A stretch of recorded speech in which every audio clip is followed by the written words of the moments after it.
Hello, and we're back again. So, interview number 2 tonight, and dry apologist Caleb has offered to come on and have a chat. So, thank you. First and foremost, man, thank you very much for turning up tonight and giving us your time, giving me your time. And if you want to just do a wee introduction, shill your channel, and do that, I'll give you the floor for a wee minute there. All right, yeah, thanks for having me. Yeah, I'm a practicing Catholic. I'm interested in philosophy and theology. I have a YouTube channel called Dry Apologist, and I'm interested in doing debates and I'll talk to anybody. So, yeah, that's pretty much it. Yeah. Well, the description will all follow later, so hopefully you'll maybe get a few subscribers out of this. I know I do have a few Christians that turn up, so if they're interested, hopefully they'll give you some attention, give you some love. I haven't watched Yeah. any of your videos because I do like to go into everything 100% blind and get to know the person straight up. And as I said to you before we come on, I've had generally Protestants and other denominations on, and coming from Ireland, you'd think I'd have more Catholics on, but you're my Yeah. first. Wow. So the first thing I want to ask Caleb is, have you always been a Catholic? Yeah, I was raised Catholic. Yep, I've always been Catholic. And what brought you on to YouTube? Um, I used to do a lot of debating on like Facebook and things, and I got kind of bored with that. And I was a teacher for a little while. I taught theology, and then I was seeing these debates on YouTube, and I wanted to get involved in that. So I reached out to some people that host channels, and then also started making some of my own videos. So just kind of gradually grew into that. Are you finding it an enjoyable experience so far? Yeah, it's a lot of fun. I mean, there are definitely going to be some pushback, which can always be a little frustrating at times. But yeah, it's a lot of fun though. I really enjoy engaging with people. It's hard to find people who are interested in these topics. So, I'm not big on technology and social media, but it is nice that I can find people that are wanting to talk about these things. So, Well, I find that when you generally get down to anything that really matters, it sort of falls into these categories, into these things that we do come across and talk about, the big questions, the hard questions. Has flashback humor to the last interview, but yeah, that's my girlfriend personally. She thinks I'm absolutely weird and crazy. They just accept being a Catholic. I personally think it's more of a cultural thing, although her mother does take it more serious, and her family from the Republic of Ireland take it very serious. I would probably, I haven't got your stance, but from the fact that you're on the internet and the fact that you're talking about it, I would say that they would be similar in belief to yourself, her aunties and her cousins and things like that. I've had a couple of back and forths with them, which we're still friends, and I'm quite friendly with one or two of them. I'm not so friendly with her auntie, but yeah, that's my interaction in real life with Catholics. But as I say, I haven't had one on, so it would be interesting to talk to you, because if I try to talk to this sort of subject about the girlfriend, she obviously doesn't go to chapel. She, as I say, it's cultural more for her.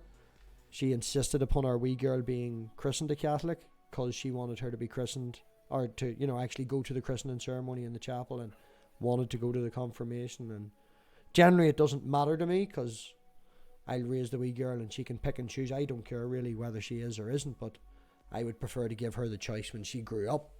But the way it is in this country, if it doesn't say in your birth certificate Catholic, you can't get nothing done in a chapel.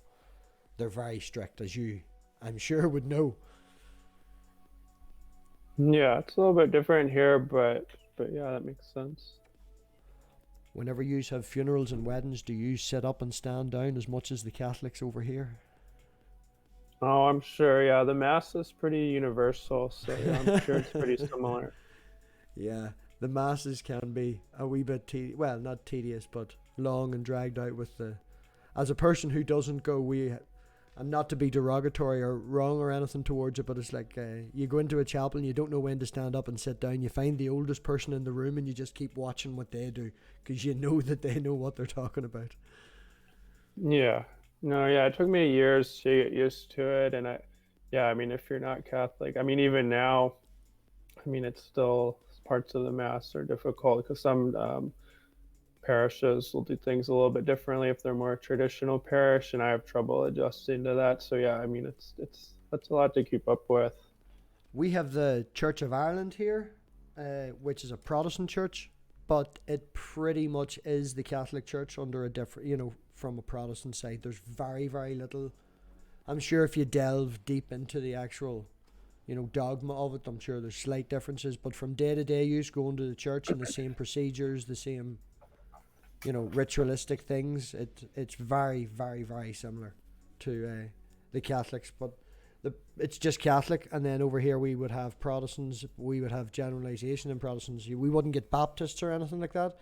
We would get Presbyterians mainly, Free Presbyterians, Baptists. I think that's about it. But even the Baptists aren't like Baptists in America, they're just, we would call them Bible thumpers. Yeah. Yeah, I think Baptist, well, there is an American brand of Baptist. Yeah, I guess, yeah, I wouldn't picture that as being part of Ireland as much, but I also don't know. From a Presbyterian point of view, whenever we obviously have a death in the family, it still gets buried in a Christian grave in a Christian graveyard. And we always have you have to have your ceremony, of course.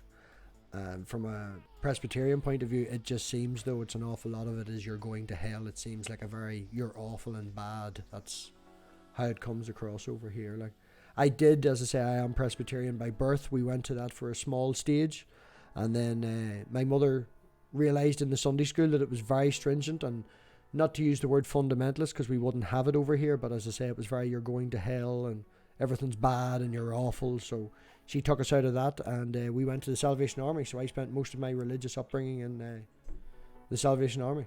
I did leave when I was about 11 or 12 or so it wasn't much. Considering I'm 36 now, I've been out of it for a while. But most of my Christian upbringing was in the Salvation Army. I did consider becoming a minister, so to speak, in the Salvation Army. I was in training for being a junior soldier, which is like they work it like the military, if you know what I mean. Yeah. So now are you non-religious, or I don't know? I would consider myself agnostic. I think I went through the general stages whenever I left religion. I went full goth and anti-theistic and white makeup and black nails and listening to all that. And if you're out on the town having a drink and someone mentioned it, I would go out of my way to have the conversation with them and fight with them over it. I was full-blown anti-theistic. And then I sort of died off it a wee bit, and as you do, man, you grow up, you have things to do in your life, you have bills to pay, and you don't have as much free time to just be dithering about with that, and you catch yourself on ever so slightly, if you understand what I mean. And it sort of faded into the background a wee bit. It always was there. I would still have the conversations with my friends, but not so much out in public.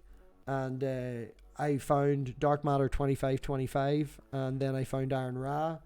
And from Aaron Ra having the debate with Kent Hovind, I then found the community. And I think it's as of April coming, I'll be about a year and a half or so in the community. And as time went by, I got to know more and more people and realised that there was other people out there still interested in the same subject. As it stands now, I would consider myself agnostic, though. I can't sway each way. I enjoy the conversations with Christians as much as I enjoy the conversation with atheists. So, and I get annoyed on the same subjects as Christians would get with some atheists. Atheists would still have their own scripts, not to use the word scripts, but same phrases, same words. And the reason I started this channel is because I'm sick of the debate format. I'm sick of the fight, because there's about 10 different topics. No matter which topic you pick, if you're here long enough, you'll have heard the arguments. And it's the same argument with different people. It's the same words. It's the same thing over and over again. And not to say that I've got bored with it. I do enjoy it. But I'd much rather that a conversation style is better. I think a conversation style is better. And like they always say, if you have problems with somebody doing something, you want to do it yourself, just do it yourself. If you think you can do it better, do it yourself. So this is my attempt at building bridges between all sides of the community and creating an area where everybody can come, say their piece, fuck people off if necessary, and realise that they can still come back next week and nothing will be held against them. Yeah, I think that there's definitely I mean, I definitely love debating, but there is a mentality where I've entered into conversations that were said as a debate, and there's definitely a added aggression that I think can distort the conversation, and that can be unfortunate at times. So I get where you're coming from. See, that's what I would have the hour with just me and you. And as I said before this, we went stream. If you were up for it, the after party. The after party, I will be honest, the Tuesday is my weekend, and I usually have a couple of glasses of wine during the after party, so it can get heated, especially if other people come in and they are very adamantly against what you're saying, and they have the floor. So it is a conversation, but it does give that opportunity to give a back and forth, to give a slight aggression behind it, because these subjects can get passionate. They, you know, the reason we're here is because it's important to us. It's not because we're bored. Trolls be bored. You know, the people on screen, the people talking, the people who are regularly in the live chat, it's interesting to us. It actually matters ever so slightly to us, you know. Yeah. So is there anything you want to ask me? Or I've maybe put everything out there, but is there anything I didn't tell you that you would like to know? I don't have any specific questions. I mean, definitely Ireland is interesting to me, although I don't know much about it, but It's beautiful. other than the basics, yeah. It's absolutely beautiful, no matter what time of the year. Even when it's raining and wet, it's still beautiful. Yeah, definitely have that impression. I assume from you off camera earlier, you have a girlfriend or a wife, or if that's okay to ask, if that's okay to say. Yeah, that's all right. Yeah, I'm married. Is your wife a practicing Catholic as well? Yeah, she's actually a convert from Presbyterianism and some other Protestants. She kind of jumped around, and then she ended up converting to Catholicism right before college, and then that's when we met. So So you didn't personally do the conversion, so to speak? no, no, we met through church. She had just converted just recently, and then we met at the Catholic Church. So. Oh, well, that's good. You know, it's nice. I met my woman off plenty of fish, like, but it still works out, and we make allowances for each other, especially when it comes to the cultural religion here, especially in Northern Ireland with the Troubles. We go to both sides, and we take part in all the activities, regardless of what it is we want our wee girl to grow up knowing everything, and not really have a prejudice towards anyone. Yeah. So do you have like the Catholic religion itself, man? It is one of the, in this community, it would be, well, I've heard an awful lot of people on the Christian side that are generally, if you don't mind me using this term, fucking wankers, saying that Catholics aren't real Christians. How does that make you feel when someone says that? Like, I know my girlfriend, even as a cultural Catholic, whenever that was happening live and that certain person was saying that, I streamed it to the TV on a Sunday morning and it was happening live, and we were sitting eating our breakfast watching it, and she was getting very wound up, even from a cultural point of view. Like, Yeah. Yeah, I mean, I understand where it's coming from. I mean, I guess if I wasn't Catholic, I mean, who knows, maybe I would hold that opinion. But I think it's kind of extremist. I mean, I think that there is a line. I mean, there are certain groups that would identify themselves as Christian that I would say I don't think fits within an Orthodox conception enough to qualify as Christian. And while I disagree with some aspects of Protestant theology, I would still acknowledge that they're Christian. So I would just be interested where that person who says that Catholics aren't Christian, where do they draw that line? And oftentimes what I find is that they have a misunderstanding or misrepresentation of what Catholic theology is.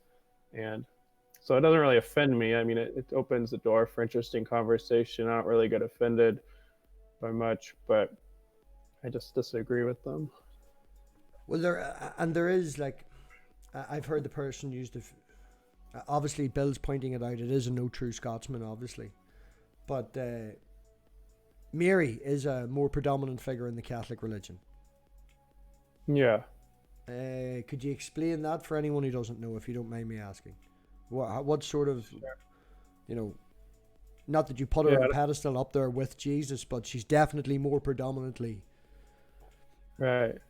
Yeah, and that's one of the biggest stumbling blocks. That was actually a big stumbling block for my wife when she converted, because Catholic Church teaches certain doctrines about Mary Yes. that you don't find explicitly or at all clearly stated in the Bible. And for Christians who think every major teaching it needs to be found in the Bible, then that becomes a big deal, especially when some of these doctrines may sound at first like they sort of elevate Mary to a divine status, although Exactly. it's not what they're intended to do. And actually, 2 days ago was the Feast of the Immaculate Conception, so that's one of the biggest objections you'll hear from Protestants. So the teaching being that Mary was without sin and never had original sin and never sinned during her life.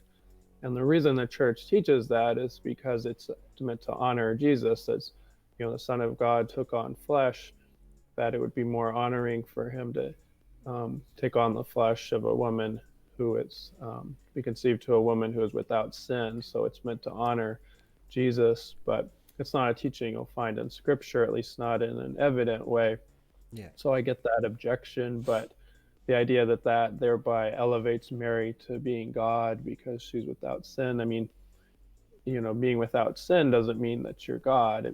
Being God means you're the creator, and among other attributes. And Catholic Church doesn't ascribe those to Mary. They just say that God's grace preserved her from ever falling into sin. And then because of that, at the end of her life, God took her up into heaven. Um, so she was raised and taken up into heaven, and that follows from her sinless nature. Excuse me, I should say sinless life.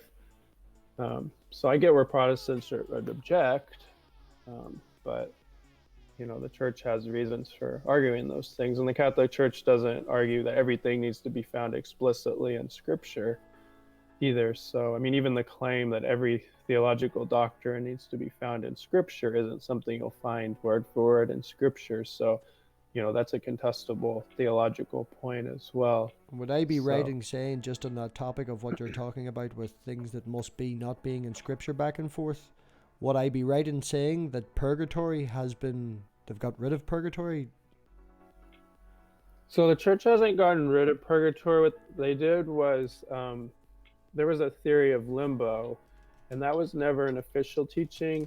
And then in recent years, the church said, there's not really a basis for believing in limbo, but it was never an official teaching. It was a theory, and the church has moved away from that theory. But purgatory is an official teaching, and it continues to be. And there's not an explicit passage in Scripture that teaches purgatory, but there are some verses that could be used. And even some Protestants are starting to embrace that idea as well. It's more of a theological conjecture, but there is some scriptural basis for it. But yeah, purgatory is still taught. Yeah. Well, I would say now, as I said, I'm a Protestant by definition. Then my mother and father were, well, not by definition, but my mother and father were Protestant. I would consider my mother now, my dad I would consider an atheist. I've never had the conversation with him because he's not interested really in it at all. It's not something that would grab his attention or he'd give a fuck about. But I have had it with my mother because she's interested in the channel and what I do, and I would consider her a spiritual Christian, as in she is a Christian, but she would sort of pick and choose, and she would be at the very end of it, she would put Jesus at the top, but her interpretation would be her own. As I've said before, she's like, why go to a fucking church for Jesus? He's everywhere.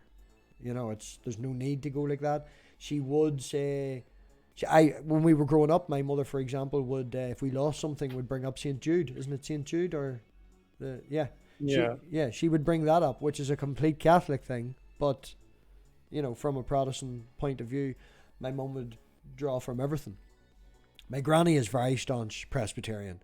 She's what I would refer to as a Bible thumper, and with that comes a slight bigotry and things like that as well. But she is 82, 83 this year, so also with age comes that. On her birthday when she was 80, I've been nice and polite for 80 years. I don't need to be anymore. So she just speaks her mind, which I do appreciate, which you'll also hopefully find here. I don't really hold anything back, and yeah, I ramble in tangent and say what I think. Yeah. Well, is there anything, have you a topic, man, or anything that you would like to ask me? Or you're very quiet. I'm not used to people being this Yeah. quiet. I appreciate you coming on. If anyone doesn't know, this man literally walked through the door, got like 5-10 minutes to himself, and then came on stream. So I've had a tired man tonight that was nearly falling asleep at the keyboard earlier, and I've got a man that's come straight in from work, probably hasn't even had a bite to eat. So everybody tonight that's come on, definitely big thumbs up for both of you. Thank you. Yeah, I'm pretty low key. I guess that's why I titled my channel the way I did. But yeah, I just take things as they come. I don't have a specific topic. I mean, if there's a philosophical issue you're really interested in, or theological, or biblical, or whatever, I'm always interested in hashing those out. Well, I guess if I had I or could yeah, have, right, like, to be desperately honest, we were discussing in the last interview about hard questions. And if it's too much and you can put your hand up and say you don't want to talk about it, man, but with what has recently happened with the Catholic Church in Pennsylvania, and was it the accountant in Australia, the Vatican's accountant in Australia as well? What is your stance and opinion on what the Catholic Church has been doing with the cover-ups? yeah, I mean, I'm pretty disgusted about it. I mean, in my perspective, and I think most Catholics' perspectives, is there's a distinction between the church and its teachings, that it's the church is God's vessel to deliver theology and carry on the priesthood, even if the priests are terrible people. Not to say most of them are. I know a lot of really good priests, but certainly there's a problem in the church, and the way the church has handled it hasn't been the best. And I can definitely sympathize with somebody feeling drawn away. I don't know how to put it. I mean, I can sympathize with people leaving the church over it. I mean, I'm with the church because I believe that Well, I I can believe totally that God uses it, but I mean, I'm disgusted by what's happened. I mean, there's no excuse. I mean, so I probably agree with your thoughts on it. Well, I can definitely separate the teachings of the Catholic Church from the actions of the Catholic Church. That's, anybody who's any sense of mind, just because you're a Catholic doesn't mean that you support what they've done and how these things have went around. Like, but the main question would be, like, over here, the Catholic Church has I was going to say the ability, but they give the ability to the congregation about donating money straight in without having a collection plate, straight, bank account every month, money into the church. And I can, that's financially supporting the church. Do you take part in that? Yeah, that's tricky because, Well, I mean, to be honest, we don't give a lot of money to the church, and that's partly due to financial, but there is a moral qualm that I have, that there are certainly lots of really good programs within the church, but I also don't know how the bishops are always, who's ever in charge of the finances, is using the finances, what it's going towards. I'm certainly not comfortable with it going towards any cover-up and so on. So yeah, I mean, from my perspective right now, I'm much more comfortable donating to a direct charity within the church, or yeah, good charity outside the church. I'm really not comfortable. I mean, there are a lot of untrustworthy people that are at the top of the church right now, and not saying that somebody's wrong if they're donating to the church directly, but I am uncomfortable about it because you just don't know. Just like I'm uncomfortable donating to lots of things that I don't know, but yeah. Oh yeah, some of the yeah. things I've heard, it makes it questionable. Like, I don't know where this money's going. And even from a Catholic standpoint, there have been stories of, I mean, even setting the abuse scandal aside, of the church using things towards programs that aren't Catholic. So it's just like, I say recently in history, man, but within this last, it could be 50 or 60, maybe a wee bit more, but it's within my granny's lifetime that there was a story of, back here, whenever you were pregnant before marriage, you were sent to a nunnery, sent to the convent, and you would stay there until you had the child and stuff. That was the way it was. And when they excavated a convent, I think it was close to 500 babies' bodies that they found, out the back. And that's from Ireland, so that's even, one could argue that that's worse. But I get what you're saying. I get what you're saying about separating it. I think if you donated money directly in a bank account, it would go into a giant fund, more mafia style money, where if you put £1 or £2 in the collection plate, I would think that it would go more local. So I can Yeah. see your stance on that. Like, Yeah, I had read a article about that convent, and what I had read is that some of the children may have been ill, but I haven't investigated. But yeah, I know what you're talking about. yeah, well, I'm sure maybe some of them were ill, but statistically, I doubt very much that 500 of them were ill. But Yeah, that I was haven't looked into it, yeah. that was my attempt at a hard question. So there we go. Yeah, well, that's definitely one that I get asked time to time, because I can definitely understand that concern. It's definitely very concerning, the whole thing of the hierarchy and what the decisions that are made. And and some people will say, like, well, the Catholic Church gets picked on because there are other organizations where there are victimizers and so on, which is true. But I mean, at the same time, like, as a Catholic, I mean, I hold the Catholic Church to a higher standard. And if somebody's a priest, I mean, they are held to a higher standard. They should be. So, and that doesn't mean they should be treated unjustly, but certainly it's not fair for all priests to be lumped in as abusers. But I can see where there is a greater outrage when you hear things about the clergy doing things Well, than it would be normally. So. as a compromise between me and the girlfriend, I obviously don't want to get married either in a church or a chapel. I would much rather get married in an old lord's house. There's lots of lord's houses around here because they used to do the land thing, the landowners. So there's lots of like wee mini mansions, and they've converted barns and things like that into areas. And I'm happy to get that done. And the girlfriend wants the same priest that married her brother to marry us. And I'm happy with that if she wants the same priest to marry us, as long as we don't get married in a chapel. Wasn't so sure at the start, but what convinced me was when I found out that at the after party for her brother's wedding, he passed out drunk in the bar and they had to carry him up to the hotel room. So he's a proper old-fashioned Irish sort of... I'm thinking Robert De Niro in that movie with the boys that went to the boys' home. What do you call it? Oh, Sleepers? Sleepers, yes. Wasn't it Robert De Niro, the smoker, fighter, drinking priest? That's the sort of impression I get of this guy. So I'm happy if he wants to marry me and come have a pint with me afterwards. That would be interesting. So that's our attempt at a compromise.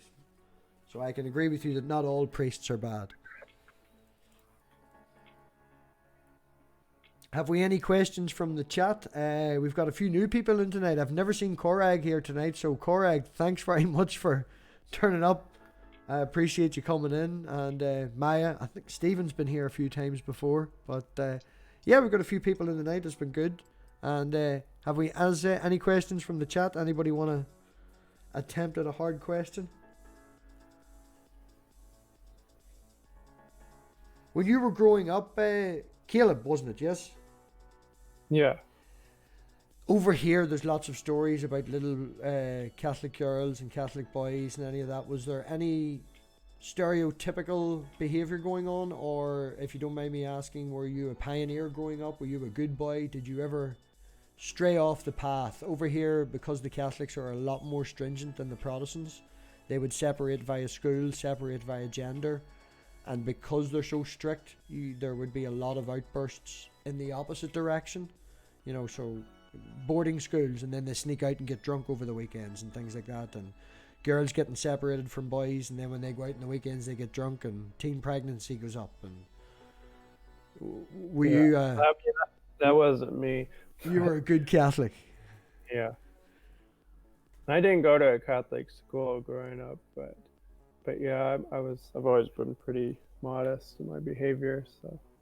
I think you're just saying that for fame. No, no, I mean, I'm saying that because it's just true. Well, I had my wild moments, and I think the girlfriend was probably more wild than me, but she was a Catholic. So I have a question for you then. Go for it. This is just kind of off topic, but is there like a certain argument or set of arguments, like if you were to, like on the religious question, if you were to say like, well, this is the strongest reason for disbelief, or and this is the strongest reason for belief. Like, how would you answer that if you had to like pick one on each side? Well, if I can get my terminology correct, because we were discussing about doing a wee show on a Sunday, an atheist, an agnostic, and a theist. The atheist knows a wee bit of philosophy, as does the theist, and I'm being the agnostic that learns. So, if I'm wrong in my terminology, I sort of fight against it, man, because I don't like being put in a pigeonhole. You put me in a pigeonhole, I'm easier to shoot. I'd rather, discuss it. But as a short version, is it materialist, evidentialist? I have a background, as I say, in maths and physics. I believe it's testable evidence. These phrases that I don't like using. But yeah, I need to not see it and touch it, but I have. There can be mathematical proof for it. I can go down that route, and I like the stars. I'm massive about. I was hoping to be an astrophysicist, but then life shit happened, but that's where my love is. That's where my background is, and that's where I would sort of root. Where I would believe in. I'm not against the supernatural. I do have. I wouldn't say that the supernatural is possible, as in put it in that block of supernatural, but I could say that there's things that happen that we don't understand yet, and I will say it like that. Maybe that's a good expression, maybe that's not a bad expression, but that's why I don't believe. Now, the reason I lost my faith is because when I was in the Salvation Army, my mother and father broke up, and I was going to church 3 times on a Sunday, going to meetings twice during the week, including the Friday night, hanging out and eating pizza and stuff with the minister, and it was very serious to me. And it's not that I asked for a sign, but I wanted some sort of something, just to let me know that it was going to be okay. I got nothing. I got more comfort from the people in the church and the people around me than I did from. Like, I didn't want him to come in and fix everything, I didn't want him to come in and make my mother and father get back together again. I just wanted him to come in and I just wanted a hug, just to give me a hug and let me know that everything was okay. But I didn't get anything, and that's why I lost my faith. And as I say, I then went anti-theist and all that. And Jim Majors, sorry to interrupt, but Jim Majors in the chat, and we've been worried about Jim. He vanished. Jim, we love you. We love you. And that's why I lost my faith. But as I've got older, I've went through these stages, and now that I think about it, and I'm an adult now, we're a wee bit more grown up, but yeah, I go with the evidentialist, materialist. I go down that route. All right. Your thoughts? Am I wrong? Am I right? Have you got a critique? Go for it. Yeah, I don't know. I mean, I guess a couple of thoughts came to mind. I mean, I'm sure you've heard this before, but these are just thoughts that was coming to my mind. I guess some Christians would say, like, in that moment where you're asking God for a sign, which, I've been there too, and you said you got more comfort from those around you. Some would suggest that maybe, that's how God, worked in that situation, and usually works in a situation is through the people. Well, the people, in saying that, man, the people who give me more comfort in the church were people who went to the church but weren't as serious about it as me, and eventually ended up leading me out of the church. These are the people who give me the comfort, who then became my drinking buddies and my, anti-theist buddies. We all sort of left together. These were the people who give me comfort, not the minister, not, the people who were in training with me, not the old people in church. The younger people, the people more my age that I would then end up spending more time with, they were the people who give me the comfort, not the holy folk, so to speak, not the Bible thumpers. So the people who did give me comfort are the people who helped me leave. Yeah, I mean, I sympathize with you there. I mean, I honestly, it's not to slight people. I mean, I don't relate to a lot of, I mean, not to, I don't want to categorize people, but I tend to not relate to people that can have a stringent type view towards their faith. I tend to relate more towards skeptical people because I see them as pursuing, asking questions about the faith and wanting to understand. And sometimes, some really committed Christians are good people, but maybe they're not as open-minded about thinking, asking questions. And I don't know. I guess I say I sympathize with you there. I can understand. And honestly, I don't think that means God's not working through those people. I mean, I think that there is, the church's position is searching after truth, is ultimately searching after God. And I don't think, and somebody who's not religious isn't necessarily not actually seeking after God. But anyways, those are just some of my thoughts. But in regards to your materialist or evidentialist standpoint, I don't know. I guess I don't look for empirical evidence as much, and in some ways that puts me outside of. I know a lot of people will say, well, that's where you find reasons for things, and I tend to think of it more in a philosophical sense, that I feel like that's more powerful to me than seeing things, as in finding like empirical evidence. But I know that not everybody agrees with me on that. Oh, I can get you in that, man. Like there's, if you go way back to the start when I was in Richard's channel before I had here, Richard Madsen, shout out for Richard. I've had experiences of what we would refer to as woo, as supernatural, as and I've said them on video. I have experienced them where one could say it's not that I had faith or anything, but something had to have happened. Stephen Steen asked a legit question above. Hold on, he just tagged me. We have a legit question from Stephen Steen. How far back? I missed me, Jim. Do you prefer Imperial in your old fashions or nah?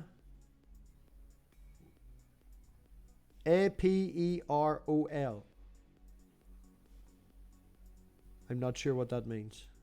Stephen, could you ask it again in a more English way? Yeah, I don't we know also what have that a question means. from Rory that I seem to have missed. What is your thoughts on the what do you call it? Transubstantiation. Thank you, transubstantiation. I can never say it correctly.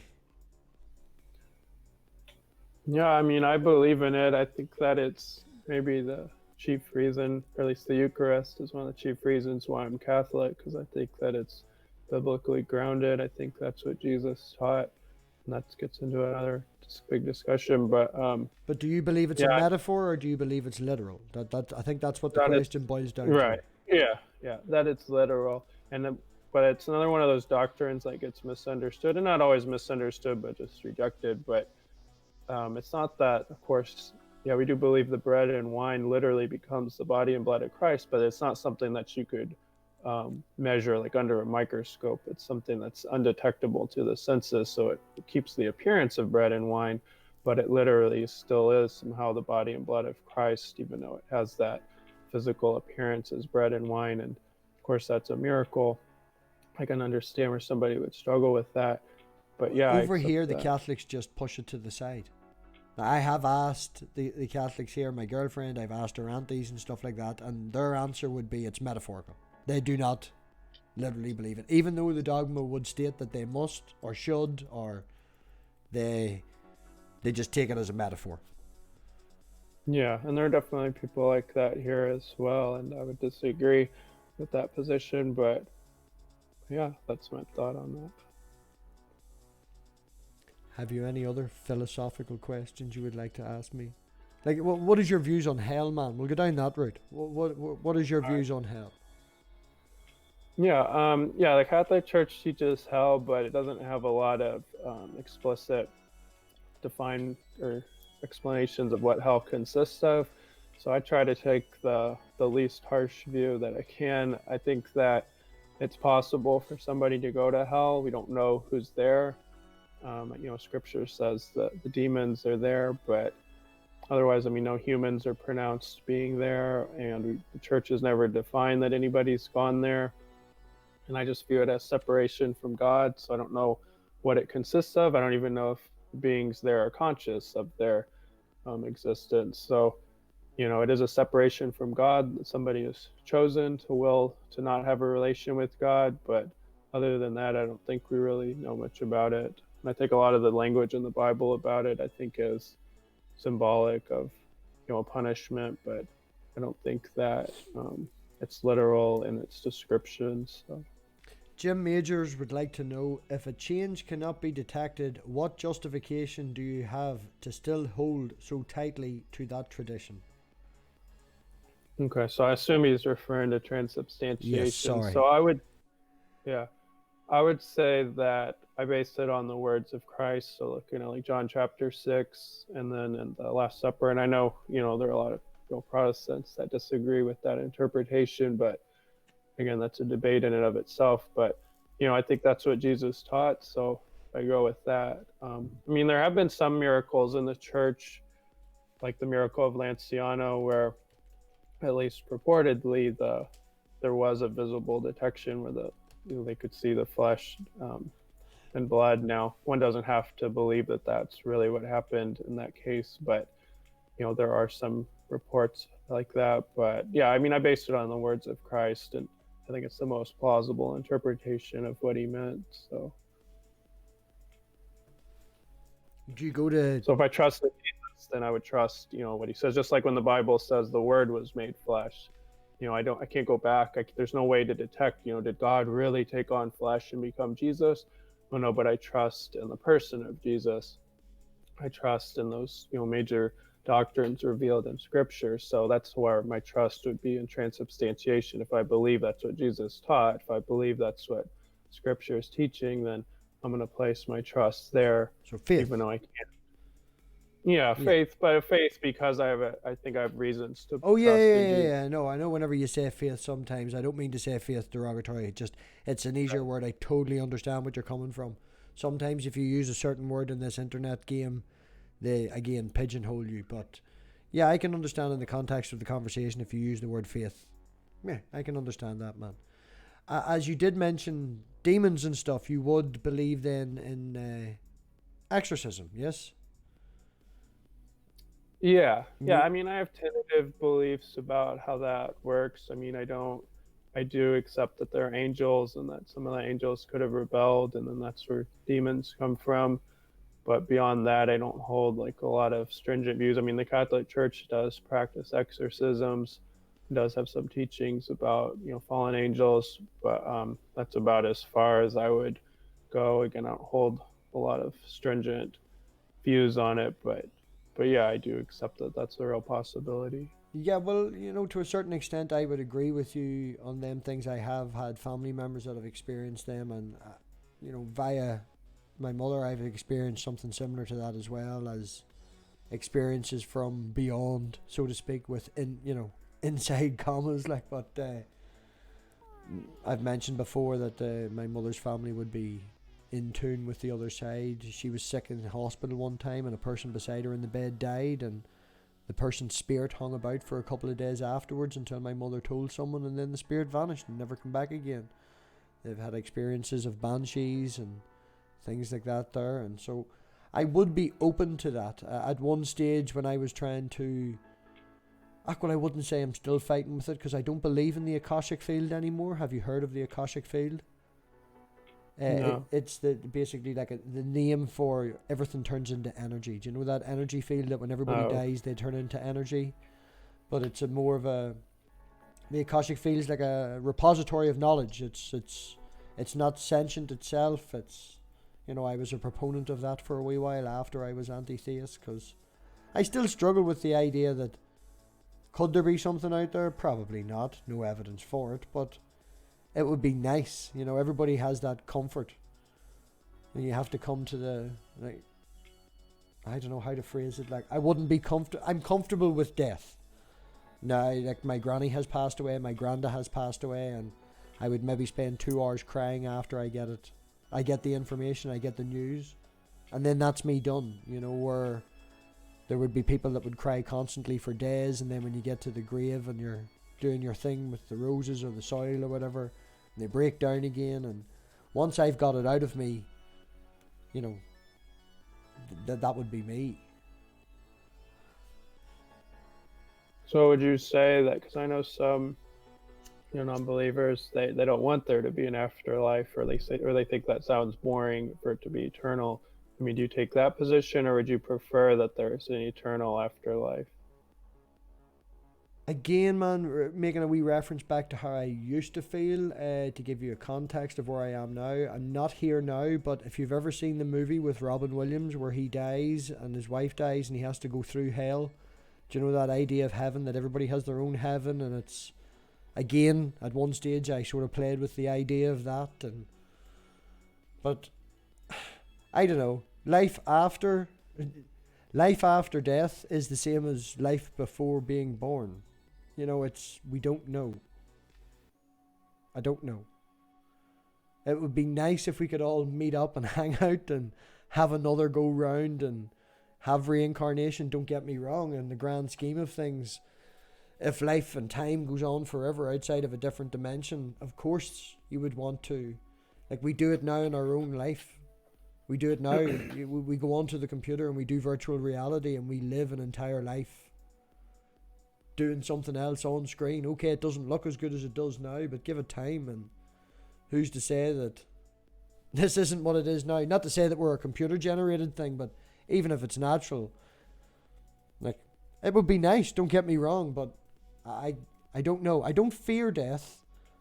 I would be on the fence about it. We'll just say I'm agnostic on that too.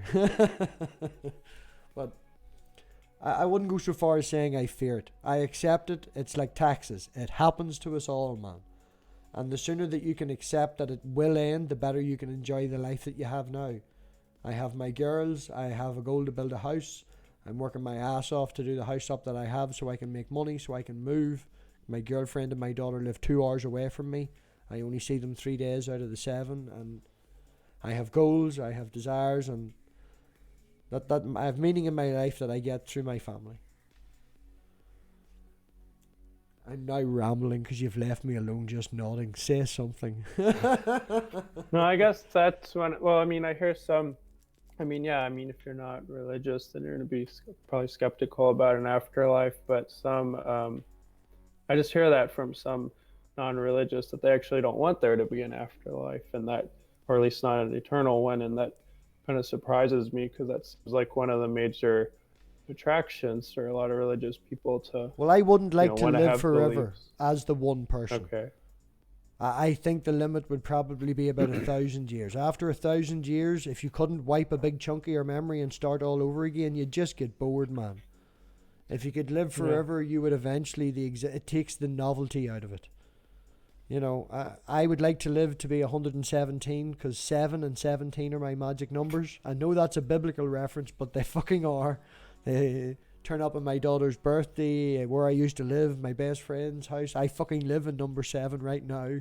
My last house was 21 and before that was 17. You know, it's just one of those things, but I'd like to live to 117. I think that's a decent enough number. Medical research shows that we can't live, I think, above 135. Our body just can't. You know, it just can't.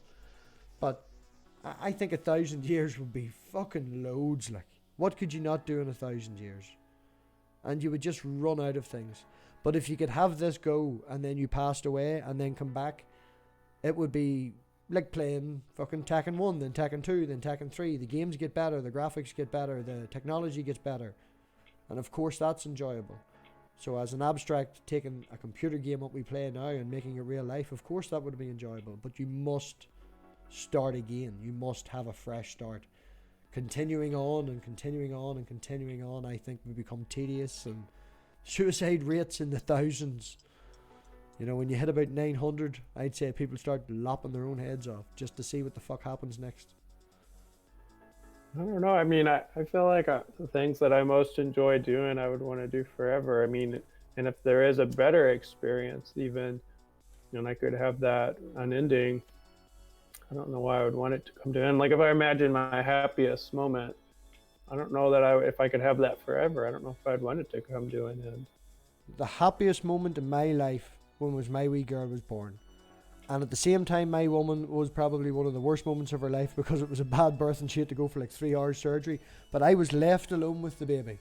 Just me and the baby. And it was amazing. I'm even getting teared up now. But that was the best moment in my life. Up until about maybe 2 months ago, when my wee girl starting to string words together, and she was leaving on a Sunday night to go back up the road again with her mum, and she was in the car seat in the back of the car, and she started tapping the seat beside her and told me she loved me for the first time. And that became the best day of my life. But that is a progression, and that's a change, and that's because she's got older and things have changed.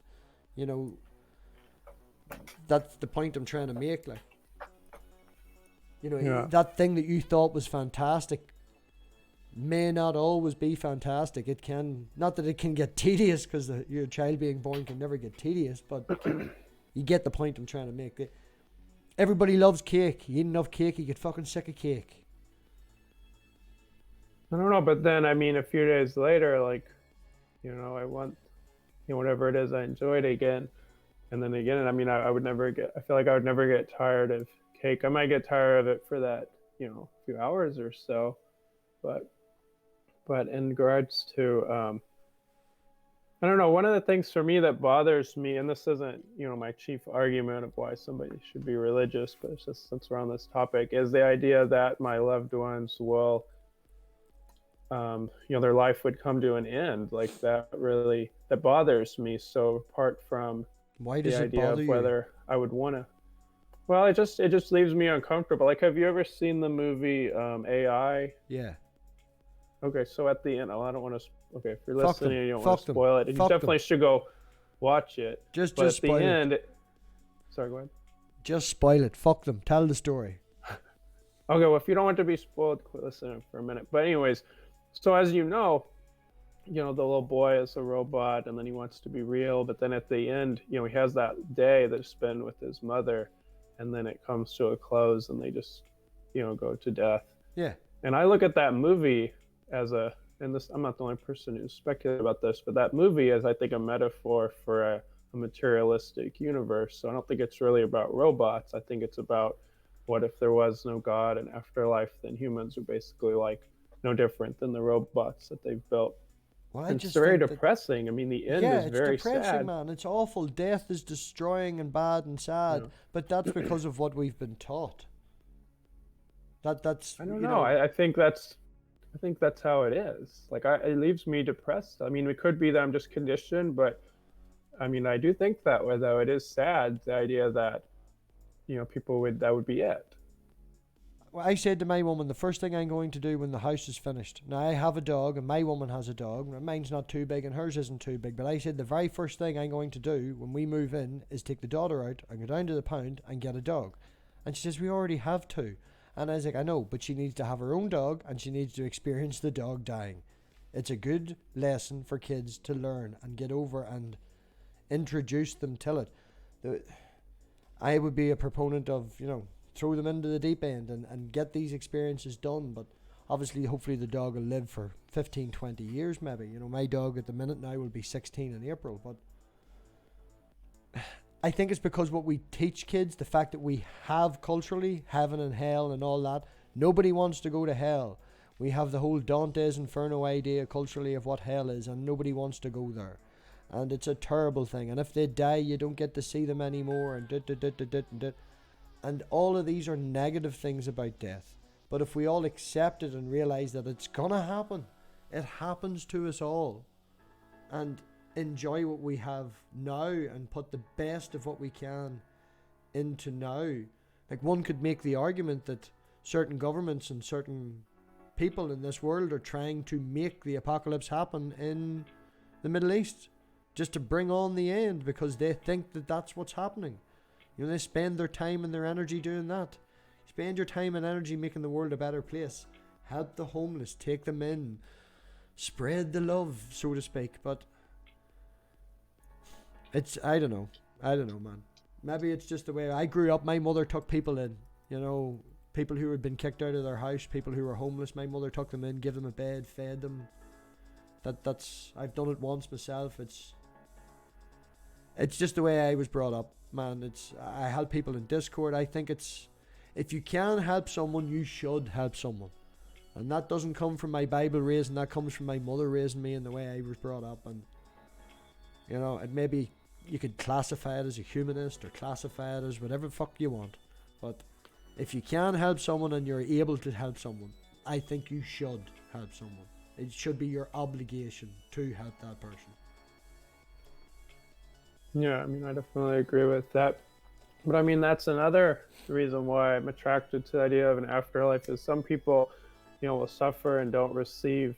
And I mean, I guess this is more of an argument for this wouldn't be an eternal afterlife argument, I guess. But the fact that not everybody receives justice in this life. I like the idea that God will bring justice in the next life. Yeah, so you can get away with what you want, or people can get away with what they want, and they will be punished in the next life. My dad used to have a T-shirt from the army: "Shoot them all, let God sort them out." That sort of mentality. Well, not that there is not that we shouldn't be working for justice in this life too, but it's not always accomplished, would be my perspective. So, I mean, I like the idea that God will make up for the difference in the next life. I don't know. I think we should be good now. Yeah, I mean, I agree. But but obviously, justice isn't always served in this life. Well, that goes down to your definition of justice, and we could all go down that. I can guarantee you in the after party, if you're up for another hour or so, man, at least a half hour, if you're even willing to join whatsoever. I'm sure Jim Majors is willing to jump in, and Bill Ashby usually has a very good philosophical mind. Miss Sassy might come in as well, but all she talks about is dildos. It might be totally off conversation altogether. That's an attempt at a joke. Right, so we'll jump off for a couple of minutes because it makes my life a whole lot easier with editing. I let the dog out and pour myself a glass of wine, and we'll see you all back. What I'll do is I'll post the link.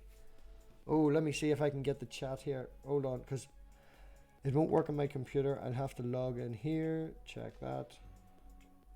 So, Caleb, if you want to just give your channel a wee shill there just at the end, let everybody know what you are, what the name of your channel is, because I don't think it is Dry Apologist. I had to search for something else.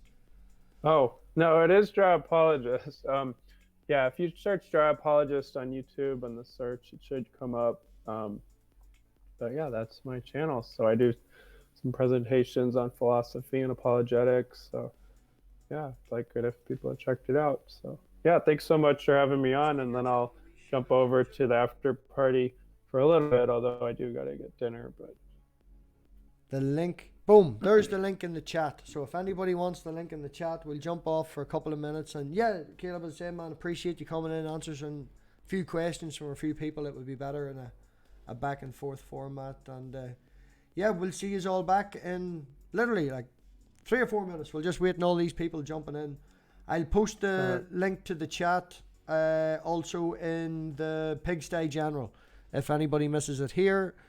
So we'll see you back in a couple of minutes. Bye bye.